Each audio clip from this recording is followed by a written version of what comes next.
Donc, et la suite définie, vous voyez, ici, là, juste un truc, tu vois, comment c'est écrit ici, c'est que là, tu as défini la suite, d'accord? Et là, tu définis le terme de rang n plus 1, et tu dis que c'est égal au terme de rang n, le terme précédent plus 6, sur le terme donc, précédent un, donc sur un plus 2. Ok, alors, on y va avec u0 égale moins 1. Donc un est la suite définie par u0 égale moins 1 et un plus 1 égale un plus 6 sur un plus 2.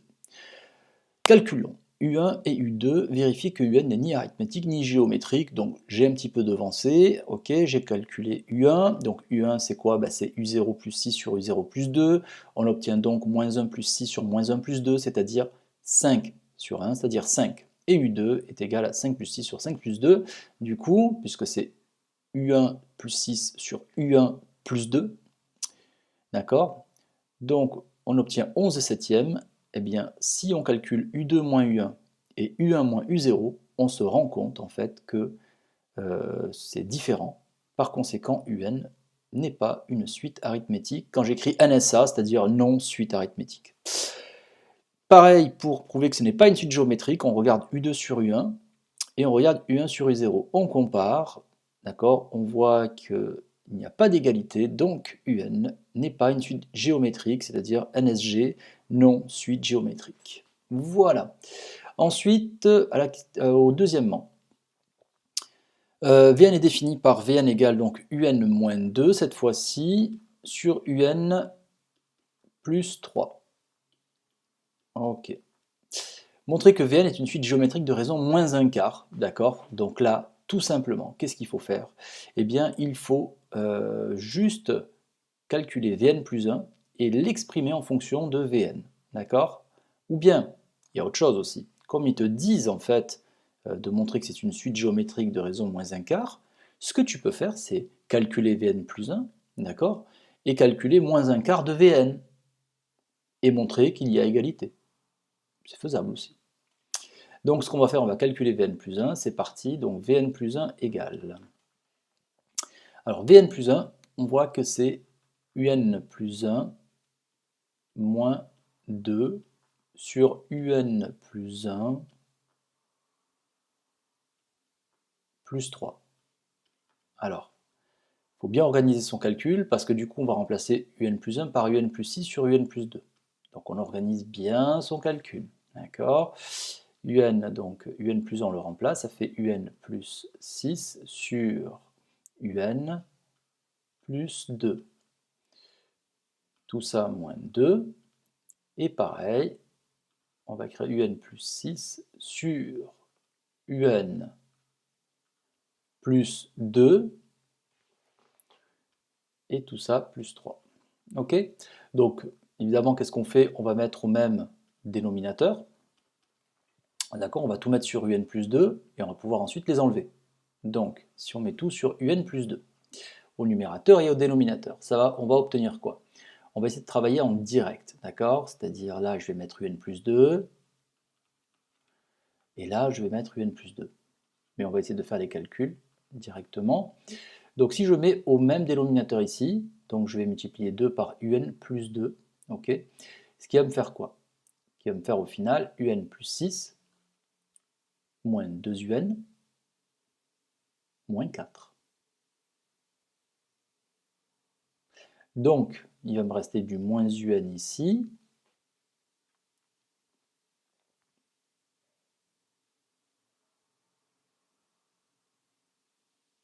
plus 2.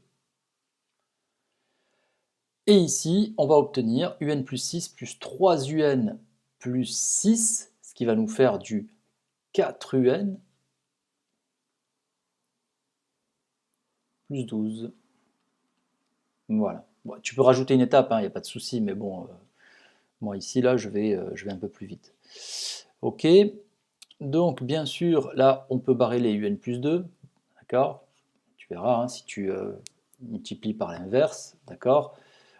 Tu verras que donc, les Un plus 2 s'en vont.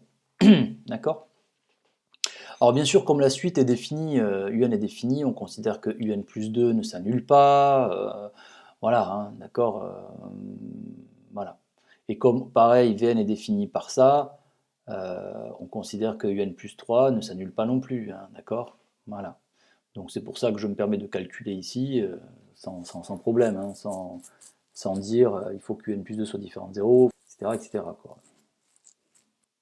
Alors, ici, finalement, ça me fait moins UN plus 2 sur 4 UN plus 12. Bah tout ça, si tu remarques bien, hein, ça me fait moins 1 facteur de UN moins 2 sur 4 facteur de UN plus 3. Mais UN-2 sur UN plus 3, bah c'est Vn. Donc ça nous fait bien moins un quart de Vn. Voilà. Donc ma suite, elle est bien géométrique. Oui, voilà, d'accord, je te disais, en fait, tu peux calculer Vn plus 1 sans problème, d'accord, en plaçant ici Un plus 1 par Un et tout, parce qu'on t'a dit que Vn était défini. Voilà. Donc il n'y a pas de souci. Ensuite, exprimer Vn en fonction de n, eh bien, il n'y a pas de souci, hein.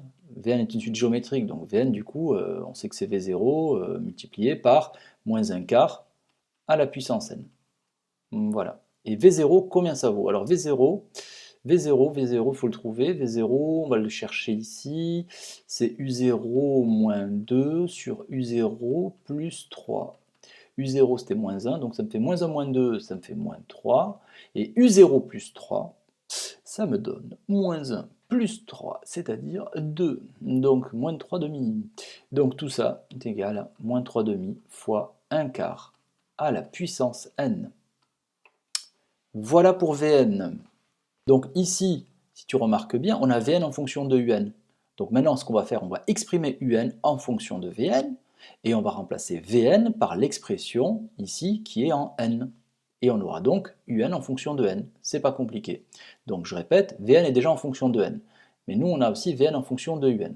On va exprimer Un là, en fonction de Vn, et comme Vn est en fonction de n, on va le remplacer, et on aura donc Un en fonction de n, tout simplement. Donc on y va, c'est parti, Un en fonction de Vn. Alors, Vn fois Un plus 3, c'est égal à Un moins 2. J'oublie pas ma mission, c'est d'exprimer Un. Donc du coup, je vais tout ramener à gauche, enfin pas tout, mais une partie. Je vais ramener une partie à gauche. Ça me fait Vn Un, d'accord. Je veux exprimer Un moi. Donc normalement ça ferait plus 3Vn. Je vais le laisser. Je vais mettre moins Un ici, égale moins 3Vn moins 2. D'accord? C'est-à-dire que le 3Vn je le ramène à droite et Un je le ramène à gauche. D'accord? Pourquoi? Pour en fait pouvoir factoriser Un. D'accord? Parce que Un du coup il est facteur de Vn moins 1. Voilà. Et tout ça, ça vaut moins 3Vn moins 2. Voilà, c'est bien quand même de dire que Vn-1 est différent de 0. Pourquoi Vn-1 est différent de 0? Parce que Vn est différent de 1. Pourquoi Vn est différent de 1? Parce que ici, tu vois, ça ne sera jamais égal à 1, ça. D'accord? D'accord? Pour avoir 1, il faudrait la même chose ici et ici. Or, tu vois très bien que ce n'est pas du tout le cas. D'accord? Donc, c'est pour ça que Vn-1 est différent de 0. Donc ça, c'est bien de le dire, tu vois, ça fait bien par contre. Ça fait super bien sur une copie. Tu remarques que Vn-1 est différent de 0, t'expliques vite fait pourquoi. D'accord? Tu dis en deux lignes, hein, d'accord, ce qu'on vient de dire. Voilà. Et du coup, Un va être égal à moins 3 Vn moins 2. Tout ça sur Vn moins 1. Voilà. Parfois, ça va aller un peu plus loin que ça. On va vous demander Un en fonction de, c'est-à-dire Un là, mais en fonction de n. D'accord? Mais tout ce qu'il y aura à faire, c'est remplacer Vn ici par cette expression-là. D'accord? Par une expression en n. Donc tu auras moins 3 fois moins 3 demi fois 1 quart puissance n, moins 2, sur moins 3 demi fois 1 quart puissance n, moins 1. Voilà, et là tu auras donné Un en fonction de n. D'accord? Voilà, on a terminé pour l'exo.